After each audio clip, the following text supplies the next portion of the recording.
O Supremo Tribunal Federal vai apurar se houve descumprimento de decisões judiciais e prestação de informações falsas no caso dos Yanomami. Hoje, a presidente do STF recebeu representantes da articulação dos povos indígenas do Brasil. Eles vieram falar sobre o marco temporal. Os representantes da articulação dos povos indígenas do Brasil vieram pedir à presidente do Supremo a retomada do julgamento do marco temporal.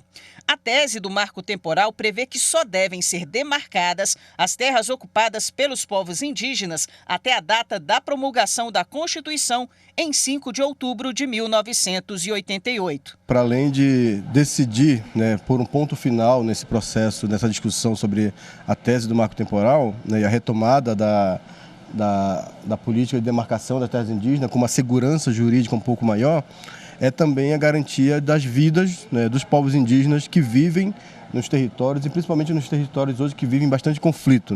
Sobre os povos da terra Yanomami, desde 2020, o Supremo Tribunal Federal proferiu diversas decisões determinando à União e às entidades federais uma série de providências em favor do povo Yanomami. Entre elas estão execução de um plano de enfrentamento à Covid-19 para povos indígenas que contemplasse medidas de segurança alimentar e de ampla atenção à saúde, a criação de barreiras sanitárias para impedir a entrada de estranho nas áreas e a prioridade de vacinação desses povos. Em outro processo que tramita em sigilo, o STF determinou a execução de um plano de expulsão de invasores da terra indígena Yanomami e de outras 6 terras indígenas, em que há presença ilegal de garimpeiros e madeireiros, interrupção da chegada do suprimento de alimentos, combustíveis e itens de primeira necessidade nos garimpos ilegais, uso da força para conter atos de violência e proteger as comunidades ameaçadas, a adoção imediata de todas as medidas necessárias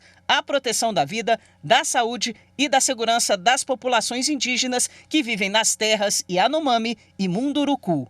De acordo com o ministro Luiz Roberto Barroso, relator do caso no STF, a União informou ao Supremo que realizou diversas ações de proteção aos povos indígenas e de repressão ao garimpo ilegal na terra Yanomami. Mas, segundo o processo, elas não seguiram o planejamento aprovado pelo STF. O Supremo detectou ainda o descumprimento de determinações judiciais e indícios de prestação de informações falsas à Justiça, que serão apuradas. Em caso de identificação dos responsáveis, eles serão punidos de acordo com a lei.